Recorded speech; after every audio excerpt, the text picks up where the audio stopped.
नमस्कार सभी को। दोस्तों, आंध्र प्रदेश के मुख्यमंत्री चंद्रबाबू नायडू ने प्रधानमंत्री मोदी और उनके कई मंत्रियों को चिट्ठी लिखकर कहा है कि अमेरिका की टैरिफ से हमारे राज्य को 25,000 करोड़ का नुकसान हो रहा है। खासकर झींगा यानी श्रिम्प्स इंडस्ट्री पर 50% टैरिफ का बहुत गहरा प्रहार पड़ा है, जिससे लाखों परिवारों की रोजी रोटी दांव पर लग गई है।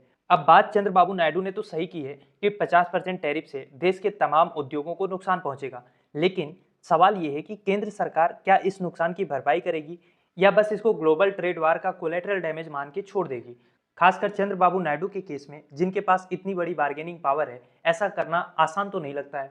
तो क्या कुछ कहा है चंद्रबाबू नायडू ने अपनी चिट्ठी में और सरकार इस पे क्या एक्शन ले सकती है, आइए सब कुछ आसान भाषा में समझते हैं। तो दोस्तों, मसला ऐसा है जिसने आंध्र प्रदेश की राजनीति, भारत की फॉरेन पॉलिसी और ग्लोबल इकोनॉमी तीनों को एक साथ लाके खड़ा कर दिया है। कहानी की शुरुआत एक लेटर से हुई है। वैसे लेटर जिसका है उसका काम तो एक फोन कॉल से भी हो जाता, लेकिन क्योंकि लेटर लिखा गया है तो बात हम उसी पे करेंगे। दरअसल चिट्ठी लिखी गई है प्रधानमंत्री नरेंद्र मोदी को और वही चिट्ठी भेजी गई है वित्त मंत्री निर्मला सीतारमण, कॉमर्स मंत्री पीयूष गोयल और फिशरीज मंत्री राजीव रंजन के पास। और चिट्ठी लिखी है आंध्र प्रदेश के मुख्यमंत्री और मोदी जी की सबसे इंपॉर्टेंट बैसाखी चंद्रबाबू नायडू ने।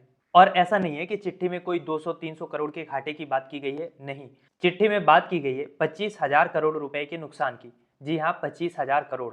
नायडू जी का कहना यह है कि अमेरिकन टैरिफ के कारण आंध्र प्रदेश की जो झींगा एक्सपोर्ट है वो पूरी तरीके से तबाह हो गया है। अमेरिका ने भारतीय श्रिम्प्स पर 50% टैरिफ लगा दिया है। नतीजा ये हुआ है कि जितने भी एक्सपोर्ट के ऑर्डर थे वो कैंसिल हो गए हैं। अब नुकसान जो इसका आकलन चंद्रबाबू नायडू ने या उनकी गवर्नमेंट ने किया है वो 25,000 करोड़ का है।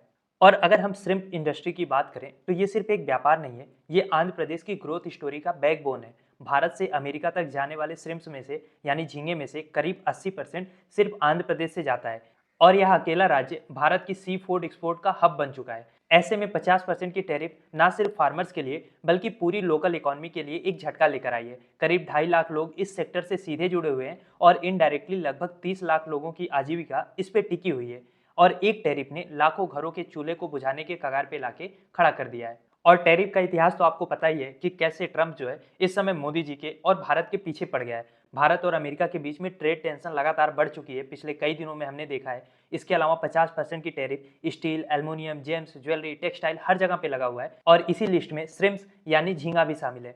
हालांकि हाल ही में भारत और अमेरिका के बीच में बातचीत शुरू हो चुकी है, जिसके लिए मैंने एक अलग से वीडियो बनाया हुआ है, उसको आप देख सकते हैं। तो अगर भारत और अमेरिका के बीच में कोई ट्रेड डील हो जाती है तो हो सकता है आने वाले समय में टैरिफ से कुछ राहत दिखे, लेकिन जो अभी तक ग्राउंड पे नुकसान हो चुका है, आंध्र प्रदेश के मुख्यमंत्री उसकी बात कर रहे हैं।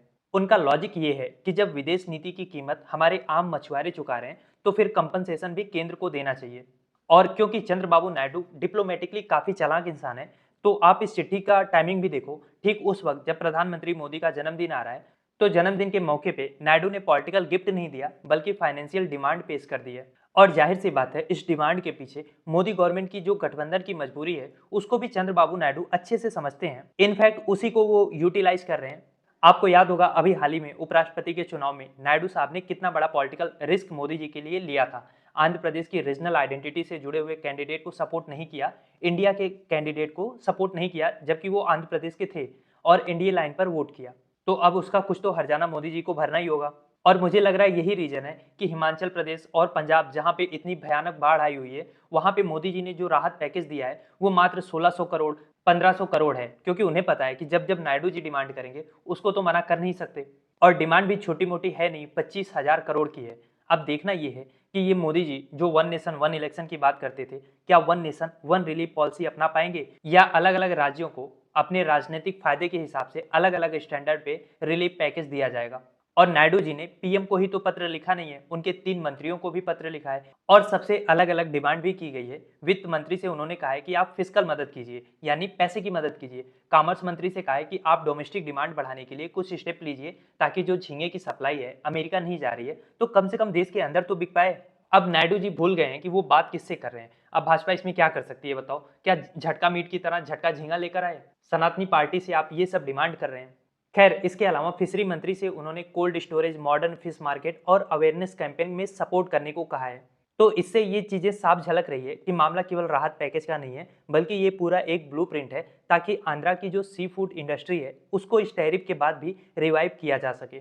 अब दोस्तों, क्योंकि नायडू जी मोदी जी की बैसाखी है उनके पास ये ओहदा है इस समय कि वो चिट्ठी लिख सकते हैं, इसलिए श्रिम्प इंडस्ट्री पे बात हो रही है। लेकिन हकीकत ये है कि इस टैरिफ की मार पूरा एग्रीकल्चर सेक्टर झेल रहा है। भारत का एग्रीकल्चर सेक्टर आज भी 42% आबादी को रोजगार देता है। हालांकि जीडीपी में इसका योगदान 15 से 16% ही है, लेकिन जब भी ग्लोबल ट्रेड पॉलिसी बदलती है तो इसका सबसे पहला झटका एग्रीकल्चर को ही लगता है। डब्ल्यूटीओ की रिपोर्ट कहती है कि पिछले 5 सालों में भारत के फिशरीज एक्सपोर्ट पर लगातार प्रेशर बढ़ा है। श्रिम्प्स का मामला उसी आइसबर्ग का एक टिप है और इसीलिए नायडू बाबू ने यह सुझाव दिया है कि डोमेस्टिक सी फूड मार्केट को एक्सपेंड करना होगा। आज भी भारत में sea food consumption global average में बहुत कम है। अगर लोग अपने देश का सी फूड अधिक खाएंगे तो हम ग्लोबल मार्केट पर और उसके बाद उसके टैरिफ के शॉक पर हमारी डिपेंडेंसी कम होगी। लेकिन सवाल यह है कि जो पार्टी केंद्र में है, क्या वो इस फूड कल्चर को बढ़ावा दे सकती है और क्या हमारा डिस्ट्रीब्यूशन सिस्टम डोमेस्टिकली डिमांड को एब्जॉर्ब कर पाएगा। और इसके अलावा अगर हम ब्रॉडर जियोपॉलिटिक्स की तरफ देखें ना, तो इंडिया यूएस भले आज एक दूसरे के स्ट्रेटेजिक पार्टनर हो और डिफेंस टेक कोलैबोरेशन से लेके क्लीन एनर्जी हर जगह एक पार्टनरशिप की भूमिका में हो, लेकिन जब मामला ट्रेड का आ रहा है तो ये एक बड़ा फ्रिक्शन पॉइंट बन चुका है। आप सोच के देखो, दो देश जो खुद को एक दूसरे का नेचुरल पार्टनर स्ट्रेटेजिक पार्टनर मानते हैं, ट्रेड के मामले में एक दूसरे के सामने खड़े हैं। और एक बार जरा मैं आपके सामने कुछ आंकड़े रखता हूं। दरअसल भारत का जो कुल मरीन प्रोडक्ट एक्सपोर्ट है ना, वो 2023-24 में करीब $8 बिलियन का था। इसमें श्रिम्प अकेले 70% हिस्सेदारी रखता है और इसमें भी आंध्र प्रदेश लीडिंग स्टेट है। यूएस अकेले इंडियन श्रिम्प का यानी इंडियन झींगे का सबसे बड़ा बायर है। करीब 40% इंपोर्ट वहीं जाता है। इसीलिए चंद्रबाबू नायडू ये बार बार कह रहे हैं कि अब जब 50% टैरिफ लग गया है तो आंध्र प्रदेश के श्रिम्प फार्मर्स का डूबना तय है। इसीलिए जो नायडू मांग कर रहे हैं वो सिर्फ एक राज्य का मसला नहीं है, ये पूरे इंडिया यूएस ट्रेड मॉडल पर सवाल खड़ा करता है।